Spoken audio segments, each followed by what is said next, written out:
Hello, sunshine.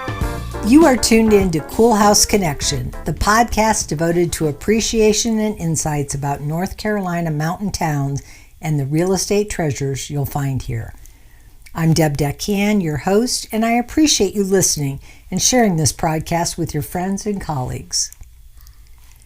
Back in the 90s, I was lucky enough to work for Yahoo in the heady days of its meteoric rise and adoption by hundreds of millions of engaged customers. I was on the sales team, and part of what that job entailed was participating in quarterly conferences, where our irrepressible talented staff gathered to focus on 2 words that would drive our efforts for the next 3 months. We knew we couldn't do everything right, but we could execute really well on a couple of core concepts that would propel Yahoo's business model strongly forward. I was reminded of that deliberate focus this morning as I was browsing the real estate section of the Wall Street Journal. What I was reading had to do with how to sell high-end real estate that had been devastated by natural disasters.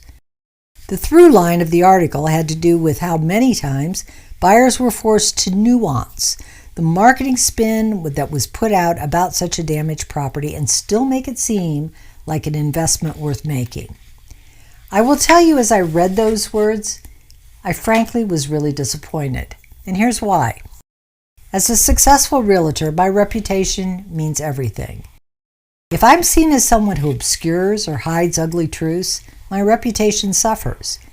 And that's why I don't do that, and why one of my core business practice values is authenticity. For me, authenticity is multidimensional. First, it's the genuine and trustworthy representation of properties, transactions, and relationships within our industry.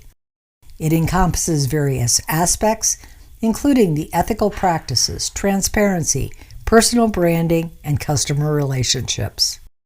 Are the pictures and video I choose to show true to what the client will experience when they set foot on the property?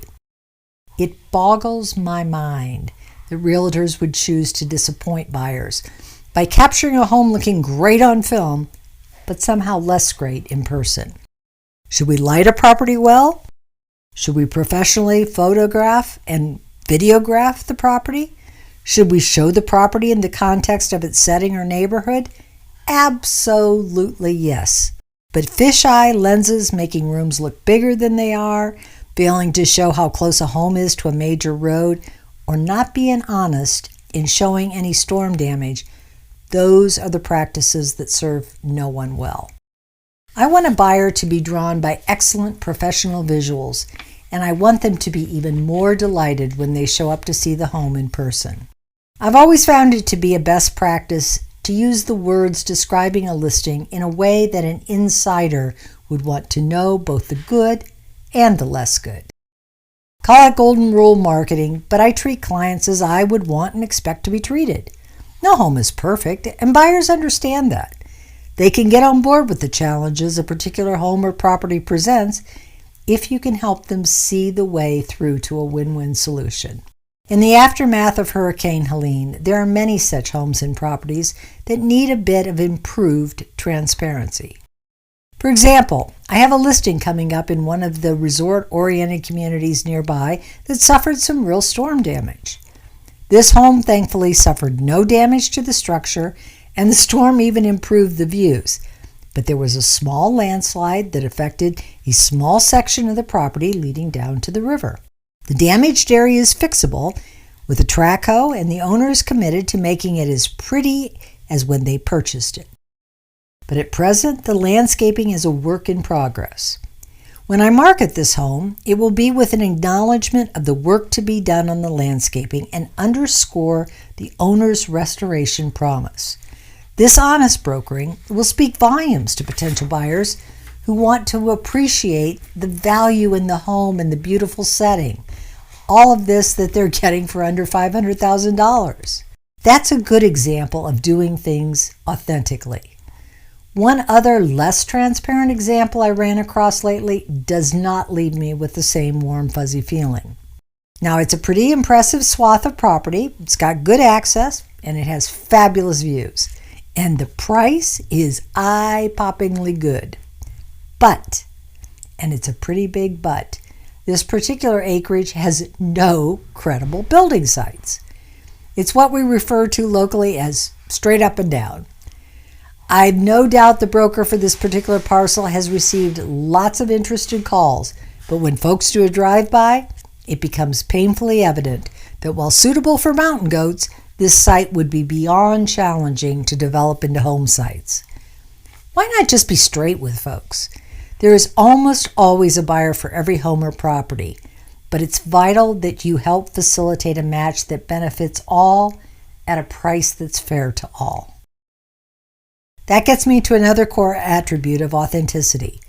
For a deal to be a good deal, it really has to be a fair deal. The filter I use to determine whether the deal is a fair one is the grocery store test.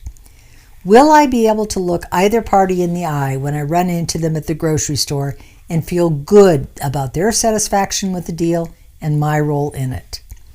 Ultimately, the satisfaction shows up in the amount of repeat business that I enjoy from my clients, and I wouldn't trade it for all the tea in China.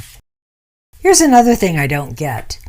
Some realtors think it's in their and their clients' best interest to underprice a house. Sure, it may get faster traction, but at what cost? If I were a seller with a realtor like this, I'd interview other brokers and not fall victim to the "it's a bad time to sell, interest rates are high, your house isn't in such good shape." All that is client shaming. When I have investors calling me asking to buy this realtor's listings because they know they can turn it around and resell them for at least $100,000 more, I know somebody's getting shortchanged. Instead of low price leader, I believe strongly in offering and delivering value added. Not only must the deals I facilitate be fair, my clients will continue to have a resource in me long after the deal closes. Way too many realtors wipe their hands of a transaction at the closing table and the key handoff. My business has thrived in part because I care enough to be available to my clients with value-added help and counsel when they need it and where they need it. I'm not shy about letting my clients know that for me, selling them a house is not the end of the relationship, but rather the start.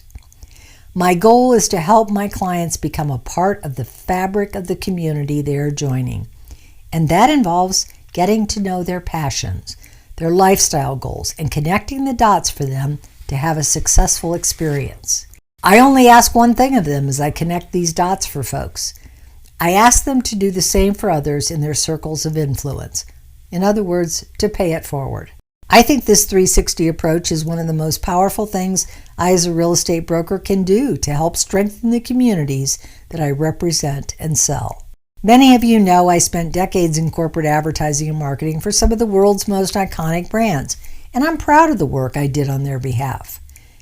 I understand well the time and smarts and dedication it takes to establish and nurture a brand that epitomizes the brand's inherent values. I am the brand of Deb. I use a series of emojis in the copper color to warm the engagement with prospects and clients. The Deb brand values I nurture are high energy, authenticity, marketing inventiveness, creativity, and value add. I don't always get it right, but I try very hard in everything I say and do. Folks know where I stand, and I'm proud of that, even if they may not agree with me. We respect each other, and good deals get done as a result.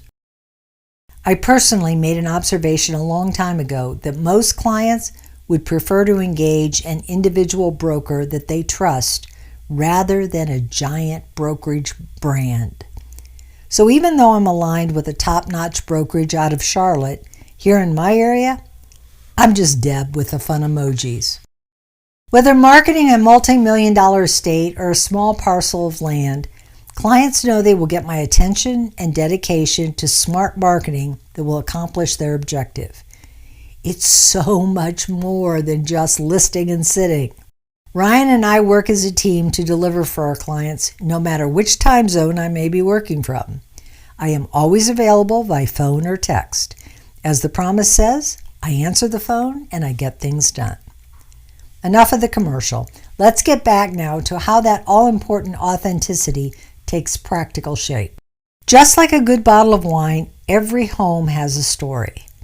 It's important to tell that story to flesh out the bones of the structure itself. The Gambrel home I mentioned in an earlier podcast is all the more interesting because it was hand-built by a landlocked yacht builder out of Alaskan Cyprus. Several buildings about to come on the market in nearby Bakersville have provenance that tie back to local artists with flourishes you won't find anywhere else. Those are the stories that matter. So call me for the insider scoop. Always proudly tell the story of the life of the home. Once you can appreciate the origins, the house will shine in ways that go way beyond windows and doors and views. And don't shy away from connecting with the audiences who are intrigued by our area and our treasures in the mediums that touch their everyday lives.